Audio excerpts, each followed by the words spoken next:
അതെ. അപ്പോൾ അത്തരത്തിലുള്ള പ്രാചീനമായ അറിവുകളൊക്കെ പിന്നീട് ഈ സയൻസിൻ്റെ ഒരു യുഗം എന്ന് പറഞ്ഞാൽ അത്ര പഴക്കമുള്ളതൊന്നുമല്ല. ഈ പറയുന്ന ആയുർവേദത്തിന് ഈ പറഞ്ഞതിൽ പ്രകാരം നമുക്കൊരു മിനിമം ഒരു 2000 വർഷത്തെങ്കിലും ഒരു പഴക്കം പറയാവുന്നതാണ്.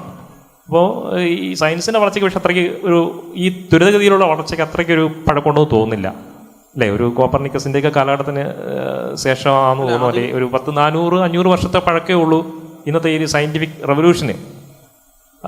അപ്പോൾ ആ മനുഷ്യൻ ആ രീതിയിൽ സയൻറ്റിഫിക്കായിട്ട് കാര്യങ്ങളെ കണ്ടെത്താൻ തുടങ്ങിയ ഒരു കാലഘട്ടം, അതിനെക്കുറിച്ചൊന്ന് പറയാമോ? ഒരു സയൻറ്റിഫിക് റെവല്യൂഷൻ്റെ ഒരു തുടക്കം എന്നു മുതലാണെന്നുള്ളത്. സയൻസ് ഒരു ദിവസം പെട്ടെന്ന് ഇന്നു മുതൽ സയൻസ് അങ്ങനെ ഉണ്ടായതല്ല. അതിന് മുമ്പായിട്ട് ഒരുപാട് അതിന് പശ്ചാത്തലം ഒരുക്കിയ സംഭവങ്ങളുണ്ട്. ഏറ്റവും പ്രധാനപ്പെട്ടത് യൂറോപ്യൻ നവോത്ഥാനമാണ്. റിനൈസൻസ് എന്നുള്ള ഒരു വലിയ റിനൈസൻസ് സത്യത്തിൽ നമ്മുടെ ജീവിതത്തിലെ എല്ലാ മേഖലയെയും അത് ഉടച്ചു വാർത്തു. നമ്മൾ യാത്ര ചെയ്യുന്ന രീതി, ചിന്തിക്കുന്നത്, ഭക്ഷണം കഴിക്കുന്നത്, നമ്മുടെ ചിത്രങ്ങൾ, ആർട്ട്, ആർക്കിടെക്ചർ, അങ്ങനെ നമ്മൾ എന്ത് ചിന്തിക്കുന്നു അതിലൊക്കെ മാറ്റം ഉണ്ടായി.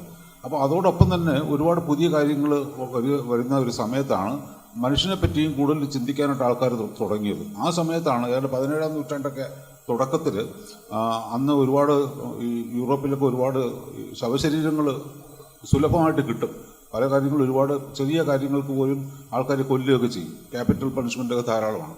അപ്പോൾ കുറേ ശാസ്ത്രജ്ഞന്മാർ ഈ മൃതദേഹം പഠിക്കാൻ വേണ്ടി മുന്നോട്ട് വന്നു. സത്യത്തിൽ മോഡേൺ മെഡിസിൻ എന്ന് പറയുന്ന, അല്ലെങ്കിൽ scientific revolution in modern medicine എന്ന് പറയുന്നത് അവിടെ നിന്നിട്ടാണ് തുടങ്ങിയത്. അതിൻ്റെ വെസൂലിയസ് എന്ന് പറയുന്ന ആൾ അദ്ദേഹം ഡിസെക്ട് ചെയ്യാൻ തുടങ്ങി. ശരീരം സൂക്ഷ്മമായിട്ട് ഡിസെക്ട് ചെയ്തിട്ട് ഓരോ അവയവങ്ങളെ കൃത്യമായി വിവരിക്കുകയും അത് ആണത് ചെയ്യുന്നത്, അതിൻ്റെ സ്രവം എവിടെ നിന്ന് എങ്ങോട്ട് പോകുന്നു എന്ന് കണ്ടെത്താൻ തുടങ്ങി.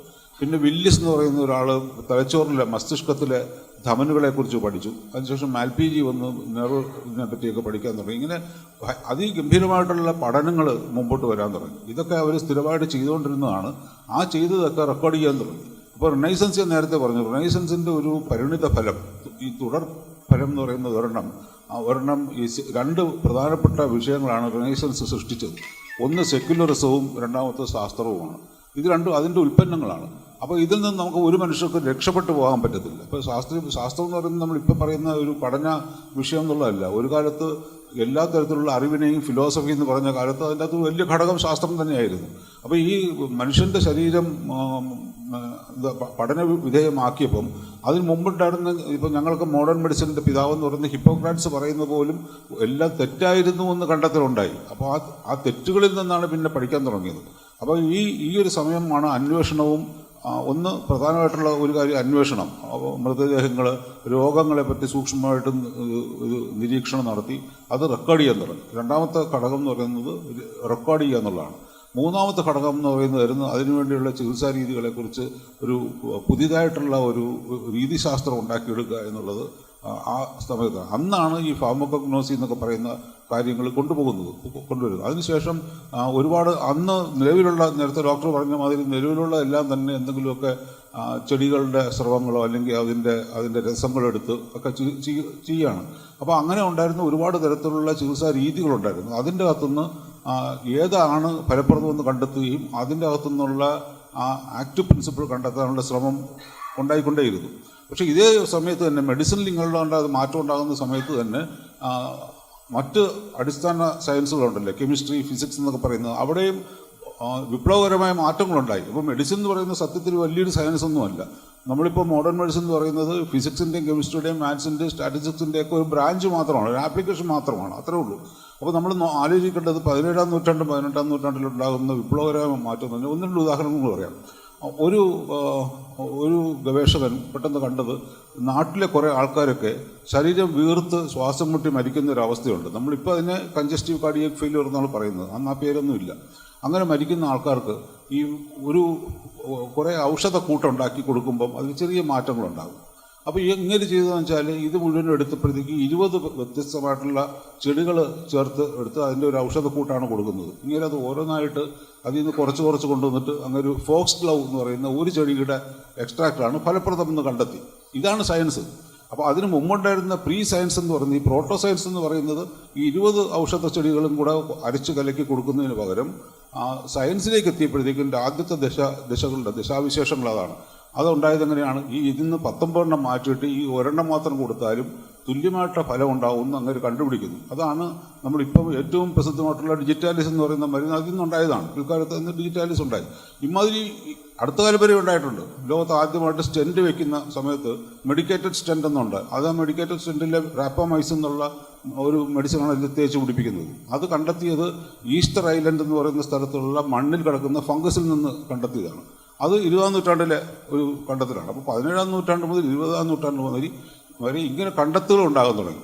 അപ്പോൾ ഈ കണ്ടെത്തുകളെ സമഗ്രമായിട്ട് സപ്പോർട്ട് ചെയ്തത് കെമിസ്ട്രിയാണ്. കെമിസ്ട്രി എന്ന് പറഞ്ഞാൽ ഇതിനകത്തൊക്കെ തന്മാത്ര തരത്തിലുള്ള ഗവേഷണങ്ങൾ അവർ കൊണ്ടുവരികയും ഈ പറഞ്ഞ സാധനം ഇന്ന തന്മാത്രയാണ് എന്ന് കണ്ടുപിടിക്കുകയും ചെയ്തു. ഇപ്പോൾ ഡിജിറ്റാലിസ് എന്ന് പറയുമ്പോൾ ഡിജിറ്റാലിസ് ഇന്നതാണ് എന്ന് പറയുകയാണ്.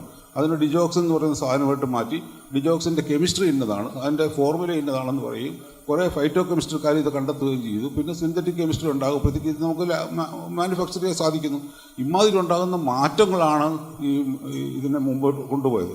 മറ്റു സമയമുണ്ട്, ഒരു ഉദാഹരണം കൂടെ പറയാം. ഈ നിങ്ങൾക്ക് എല്ലാവർക്കും കേട്ട് കാണാം, അമേരിക്കയിലോ അതിപ്രശസ്തമായിട്ടൊരു യൂണിവേഴ്സിറ്റി ഉണ്ട്, വിസ്കോൺസിൻ യൂണിവേഴ്സിറ്റി. അപ്പോൾ അവിടെ ഇപ്പോൾ ഒരു വിസ്കോൺസിൻ ഐഡിയ എന്ന് തന്നെയുണ്ട്. ഈ ജനപക്ഷത്ത് നിന്നുകൊണ്ട് ആശയങ്ങൾ രൂപീകരിക്കുക എന്ന് പറയുന്നതിന് വിസ്കോൺസിൻ ഐഡിയ എന്ന് പറയും. അപ്പോൾ വിസ്കോൺസിൻ സർവകലാശാലയിൽ അവിടുത്തെ അഗ്രികൾച്ചർ പ്രൊഫസറുടെ റൂമിലേക്ക് ഒരു ദിവസം ഒരു കൃഷിക്കാരൻ അയാളുടെ ഒരു ജീപ്പിൽ കുറേ വൈക്കോലുമായിട്ട് കയറി വന്നിട്ട് ഈ വൈക്കോലെല്ലാം കൂടെ ഈ പ്രൊഫസറുടെ മുറി കൊണ്ട് തള്ളിയിട്ടിട്ട് പറഞ്ഞു, നിങ്ങൾ എനിക്ക് ഇതിന് ഉത്തരം കണ്ടുപിടിച്ച് തരണം എന്നാണ് അയാൾ പറയുന്നത്. 19-ാം നൂറ്റാണ്ടിൻ്റെ ആദ്യകാലത്താണ്. അപ്പോൾ എന്താ പ്രശ്നം എന്ന് ചോദിച്ചപ്പോഴത്തേക്ക് വന്ന് അയാൾക്ക് വലിയ ഒരു അവിടെ റാഞ്ചുകളാണല്ലോ, അവിടെ ഈ എരുമയും പോത്തിനെയൊക്കെ വളർത്തുന്നതൊക്കെ, ബൈസനൊക്കെ വളർത്തുന്നതൊക്കെ വലിയ ഹ്യൂജ് റാഞ്ച്, 200 കാറ്റിൽ കാണും, കന്നുകാലികൾ 200-300 എണ്ണം കാണും. അപ്പോൾ കന്നുകാലികൾ പെട്ടെന്ന് മരിക്കാൻ തുടങ്ങി. അവർക്കൊക്കെ ഈ രക്തസ്രാവം, മരത്തിൽ കൂടി രക്തസ്രാവം ഉണ്ടായി മരിച്ചു വീഴുന്നു. അപ്പോൾ അവർക്ക് പ്രത്യേകിച്ച് ആഹാരമൊന്നും കൊടുത്തിട്ടില്ല. കൊടുത്തേക്കുന്നതൊക്കെ ഈ പുല്ല് തന്നെയാണ് കൊടുത്തേക്കുന്നത്. അയാളുടെ ഫാമിലുണ്ടാകുന്ന പുല്ല് കൊടുത്ത് തന്നെ പെട്ടെന്ന് ബ്ലീഡ് ചെയ്തിട്ട് മരിക്കുന്നു. അപ്പോൾ പറഞ്ഞ് എൻ്റെ പശു ഇത് മാത്രമേ തിന്നിട്ടുള്ളൂ, അപ്പോൾ എന്തുകൊണ്ടാണ് ഈ പശുക്കളൊക്കെ ചത്തുപോകുന്നതെന്ന് ഉത്തരം പറയണം എന്ന് പറയുകയും ഈ പ്രൊഫസർ എന്ത് ചെയ്യുന്നത് വെച്ചാൽ അപ്പം തന്നെ അവരുടെ ഗവേഷക വിദ്യാർത്ഥികളുടെയൊക്കെ ഒരു ടീം ഉണ്ടാക്കിയിട്ട് ഇത് കണ്ടുപിടിക്കൂ എന്ന് പറഞ്ഞുകൊണ്ട് ഒരു ഗവേഷണം സ്റ്റാർട്ട് ചെയ്തു. ഇതാണ് വൈദ്യശാസ്ത്രത്തിൻ്റെ ശക്തി. അത് കൃഷി ഡിപ്പാർട്ട്മെൻറ്റിൽ നിന്നുണ്ടായതാണ്. അപ്പോൾ അവിടെ അവർ കണ്ടുപിടിച്ച് വന്നപ്പോഴത്തേക്ക് ഈ വൈക്കോലും പുല്ലും ഒക്കെ ഉണ്ടല്ലോ, അതിൻ്റെ ഇടയിൽ കിടക്കുന്ന ഒരു കളയാണ്, ഒരു ചെടി, ഒരു കള എന്ന് നമ്മൾ പറയുമല്ലോ, വീഡ് എന്ന് പറയുന്ന സാധനം. അതിൽ നിന്നുണ്ടാകുന്ന ഒരു കെമിക്കലാണ് ഈ സാധനം, ഈ രക്തസ്രാവം ഉണ്ടാകുന്നത് കണ്ടുപിടിച്ചു. ഈ കെമിക്കൽ പിന്നെ നമുക്ക് എല്ലാവർക്കും, ഇവിടെ ഇരിക്കുന്ന എല്ലാവരും കേട്ടിട്ടുള്ള അതിവലിയൊരു മരുന്നായിട്ട് മാറി. വാർഫാറിൻ എന്ന് പറയും. വാർഫാറിൻ്റെ ആദ്യത്തെ WAR എന്ന് പറയുന്ന വിസ്കോൺസിൻ അഗ്രികൾച്ചർ റിസർച്ച് ഇൻസ്റ്റിറ്റ്യൂട്ട് എന്നാണ് അതിൻ്റെ പേരതാണ്. അവർ മനുഷ്യർക്ക് വേണ്ടി സംഭാവന ചെയ്ത ഏറ്റവും വലിയൊരു സംഭാവനയാണ്. ഇങ്ങനെയാണ് മെഡിസിൻ്റെ ശാസ്ത്രം വർക്ക് ചെയ്യുന്നത്. അതിൻ്റെ അകത്ത് ഇങ്ങനെ അതിർ വരുമ്പോഴൊന്നുമില്ല. മെഡിസിൻ ഇവിടെ നിൽക്കുന്നു, അഗ്രികൾച്ചർ ഇങ്ങനെ നിൽക്കുന്നു, ബോട്ടണി ഇവിടെ നിൽക്കുന്നു, അങ്ങനെയല്ല. എല്ലാവരുമായിട്ട് സംസാരിക്കാൻ പറ്റും. അപ്പോൾ മെഡിസിനിലുള്ള ഒരു തിയറി ബോട്ടണിക്കാർ തെറ്റെന്ന് പറയത്തില്ല. ഇവിടെ ആയുർവേദത്തിനെ പറ്റി വരുമ്പോൾ അതാണ് പ്രശ്നം.